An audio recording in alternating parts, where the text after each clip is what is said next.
جب اللہ تعالیٰ کسی انسان سے محبت کرتا ہے تو اس پر یہ 4 نشانیاں ظاہر کی جاتی ہیں۔ ہر شخص یہ جاننا چاہتا ہے کہ اللہ تعالیٰ اس سے ناراض ہے یا راضی۔ لیکن سوال یہ پیدا ہوتا ہے کہ انسان کو کیسے پتا چلے گا کہ اللہ تعالیٰ اس سے ناراض ہے یا راضی؟ تو دوستو، آج ہم اسی پر بات کریں گے کہ جب اللہ کسی انسان سے راضی ہوتا ہے تو انسان پر یہ 4 نشانیاں ظاہر ہوتی ہیں کہ اللہ تعالیٰ انسان سے راضی ہے۔ دوستو، حضرت موسیٰ علیہ السلام اللہ تعالیٰ سے ہم کلام ہوا کرتے تھے۔ انہوں نے اللہ تعالیٰ سے فرمایا، اے میرے معبود، تیرے راضی ہونے کی نشانیاں کیا ہیں؟ تو خالق کائنات نے فرمایا، اے موسیٰ، جس بندے سے میں راضی ہوتا ہوں، میرے راضی ہونے کی سب سے پہلی علامت یہ ہوتی ہے کہ میں اس گھر میں بیٹی کی رحمت بھیجتا ہوں۔ جس بندے کے گھر بیٹی پیدا ہو تو سمجھ جانا اس بندے سے میں راضی ہوں۔ دوستو، جو بندہ اسلامی شریعت کے مطابق اپنی بیٹی کی تربیت کرتا ہے کہ میں ایسے بندے سے راضی ہوتا ہوں اور قیامت کے دن بغیر حساب کتاب کے جنت میں داخل کروں گا۔ اس بات کی وضاحت ہمیں احادیث مبارکہ سے بھی ملتی ہے کہ آپ صلی اللہ علیہ وسلم نے صحابہ سے ارشاد فرمایا کہ اے صحابہ، جس بندے کی 3 بیٹیاں ہوں اور وہ اپنی بیٹیوں کی اچھی طرح سے پرورش کرے، میرے دین کی تعلیم دے، تینوں بیٹیوں کو قرآن سکھائے، حلال کا نوالا کھلائے اور جوان ہونے کے بعد شریعت محمدی کے مطابق نکاح کر کے رخصت کرے، تو مجھے قسم ہے اس اللہ کی جس کے قبضہ قدرت میں میری جان ہے، وہ بندہ مجھے اتنا پسند ہے کہ قیامت کے دن نفسا نفسی کا عالم ہوگا اور وہ تینوں بیٹیوں کا باپ اور میں جنت میں اس طرح داخل ہوں گے جس طرح یہ دونوں انگلیاں آپس میں ملی ہوئی ہیں۔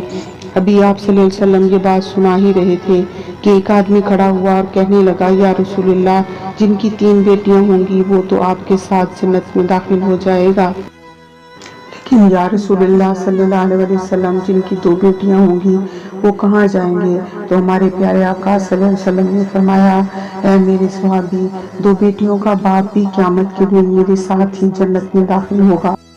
جیسے یہ ایک انگلی دوسری انگلی کے ساتھ جڑی ہوئی ہے۔ پھر ایک دوسرا شخص کھڑا ہوا اور کہنے لگا، یا رسول اللہ، 3 بیٹیوں والا تو جنت میں چلا جائے گا اور 2 بیٹیوں والا بھی آپ کے ساتھ جنت میں چلا جائے گا، لیکن یا رسول اللہ، میری تو صرف ایک ہی بیٹی ہے، تو کیا میں آپ کے ساتھ جنت میں نہیں جا پاؤں گا؟ یا رسول اللہ، اس نعمت سے میں تو محروم رہ گیا۔ تو سرور کائنات صلی اللہ علیہ وسلم نے فرمایا، لیکن اگرچہ کسی شخص کی ایک بیٹی ہی کیوں نہ ہو، لیکن اگر وہ اپنی بیٹی کو حلال کا نوالا کھلائے، دین کی تعلیم دے اور جوان ہونے کے بعد اس کا نکاح کر کے رخصت کر دے، تو ایک بیٹی والا بھی قیامت کے دن جنت میں میرے ساتھ ویسے ہی ہوگا جیسے یہ 2 انگلیاں ایک دوسرے کے ساتھ جڑی ہوئی ہیں۔ پھر تیسرا شخص کھڑا ہوا اور رونے لگا، اس کی آنکھوں میں آنسو تھے۔ تو رسول خدا صلی اللہ علیہ وسلم نے فرمایا، اے شخص، تمہیں کیا ہوا ہے؟ تم کیوں رو رہے ہو؟ تو وہ کہنے لگا، یا رسول اللہ، پھر میں تو اس نعمت سے محروم رہ گیا۔ تو وہ شخص کہنے لگا، یا رسول اللہ، میری تو ایک بھی بیٹی نہیں ہے، تو پھر میں کہاں جاؤں گا؟ میں تو آپ کے ساتھ جنت میں نہیں جا پاؤں گا۔ تو سرکار دو عالم صلی اللہ علیہ وسلم نے فرمایا، اے شخص، کیا تمہاری بہن ہے؟ تو اس شخص نے کہا، جی ہاں یا رسول اللہ، میری ایک بہن ہے۔ تو پھر آپ صلی اللہ علیہ وسلم نے فرمایا، اپنی بہن کے منہ میں حلال کا نوالا ڈالو، اسے دین کی تعلیم دو اور شریعت کے مطابق اس کا نکاح کر کے اسے رخصت کر دو، تو قسم ہے رب ذوالجلال کی، قیامت کا دن ہوگا، نفسا نفسی کا عالم ہوگا، تو اور میں جنت میں ایسے داخل ہوں گے جیسے یہ 2 انگلیاں جڑی ہوئی ہیں۔ تو دوستو، یہ ہے بیٹی کی شان اور مرتبہ جو ہمارے نبی نے بیان فرمایا۔ پھر اللہ تعالیٰ نے موسیٰ علیہ السلام سے فرمایا، اے موسیٰ، میرے خوش ہونے کی دوسری نشانی یہ ہے کہ میں جب کسی قوم سے راضی ہوتا ہوں تو دولت بخیلوں کے ہاتھوں سے نکال کر سخی لوگوں کے ہاتھ میں دے دیتا ہوں، اور پھر جب سخی لوگوں کے ہاتھ میں پیسہ آ جاتا ہے، پھر اس قوم میں خوشحالی، امن و سکون اور چین آ جاتا ہے اور قوم کا ہر بندہ خوش نظر آتا ہے۔ اگر حکومت کرنے والے لوگوں میں سخی لوگ ہوں اور نیک لوگ ہوں تو سمجھ لینا اس قوم سے میں راضی ہوں۔ اللہ تعالیٰ نے موسیٰ علیہ السلام کو اپنی راضی ہونے کی تیسری نشانی یہ بتائی، جس شخص کے ماں باپ اس سے راضی ہوں تو سمجھ لینا میں بھی اس سے راضی ہوں، اور جس شخص سے اس کے ماں باپ راضی نہیں تو سمجھ لینا میں بھی اس سے راضی نہیں ہوں۔ اللہ تعالیٰ نے موسیٰ علیہ السلام کو اپنے راضی ہونے کی چوتھی نشانی یہ بتائی کہ جس بندے سے میں خوش ہوتا ہوں، راضی ہوتا ہوں جب سردیوں کا موسم آتا ہے، بہار ٹھنڈی ہوتی ہے اور ایسے موسم میں ہر بندہ نرم گرم بستر پر سویا ہوتا ہے اور سکون کی سانسیں لے رہا ہوتا ہے، اور جب رات کا دوسرا پہر ہوتا ہے اور میرا جو بندہ اس سردی میں اٹھتا ہے اور ٹھنڈے پانی سے وضو کرتا ہے اور میری عبادت میں اپنے سر کو جھکاتا ہے، میری محبت میں اپنے سر کو جھکاتا ہے، ایسے شخص سے بھی میں محبت کرتا ہوں اور ایسے شخص سے بھی میں ہمیشہ راضی رہتا ہوں۔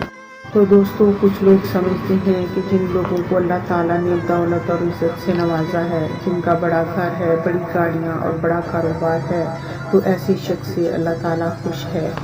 لیکن ایسا نہیں ہوتا، لیکن ہوتا بھی ہے، کیونکہ اللہ تعالیٰ جس سے راضی ہوتا ہے اس کا امتحان لیتا ہے۔ اللہ تعالیٰ جو چاہے وہ کر سکتا ہے، اور جس سے محبت کرتا ہے اس کو آزماتا ہے، اور گاڑی بنگلہ، عزت، کاروبار، پیسہ، دولت، یہ ساری چیزیں تو ہر وہ انسان حاصل کر سکتا ہے جو اس کے لیے دن رات محنت کرتا ہے۔ حضرت ابراہیم علیہ السلام کی زندگی دیکھیے، وہ اکیلے تھے جو اللہ پر ایمان رکھتے تھے اور بتوں کی پوجا نہیں کرتے تھے، اسی لیے ان کے والد بھی ان کے خلاف ہو گئے، انہیں آگ میں ڈالا گیا، ان کے لوگ بھی ان کے خلاف ہو گئے۔ سنو، اگر اللہ تعالیٰ ان سے اتنی ہی محبت کرتا تھا، ان کے ساتھ ایسے ہی معاملات ہوئے، ایسی آزمائشیں آئیں، اور ابراہیم علیہ السلام نے ہر آزمائش کو صبر کے ساتھ، ایمان کے ساتھ پورا کیا۔ بڑا کاروبار ہو، بڑی زمین ہو، اس سے اللہ راضی ہے، مگر ایسا نہیں۔ اگر آپ سلامت ہیں، آپ کا جسم ٹھیک کام کرتا ہے، آپ کے ماں باپ سلامت ہیں، اللہ تعالیٰ نے آپ کو اولاد جیسی نعمت سے نوازا ہے، آپ تھوڑا ہی کماتے ہیں مگر حلال کماتے ہو، تو اللہ تعالیٰ آپ سے راضی ہے۔ یہ بھی اللہ تعالیٰ کی نعمتیں ہیں جو اس نے آپ سے راضی ہو کر آپ کو عطا کی ہیں۔ ضروری نہیں اللہ تعالیٰ جس سے راضی ہو اسے پرآسائش زندگی عطا کرے۔ اللہ تعالیٰ نے تو اپنے نبیوں کو آزمایا، ہم تو اس کے گناہ گار بندے ہیں۔ حضرت ایوب علیہ السلام کو بہت دولت عطا فرمائی اور بعد میں یہ دولت واپس لے لی۔ حضرت یوسف علیہ السلام کو زندان میں ڈالا گیا اور بعد میں اللہ تعالیٰ نے انہیں مصر کا بادشاہ بنا دیا۔ ہمارے پیارے نبی صلی اللہ علیہ وسلم باتیں کرتے تھے، آپ صلی اللہ علیہ وسلم کے گھر کئی دن تک چولہا نہیں جلتا تھا۔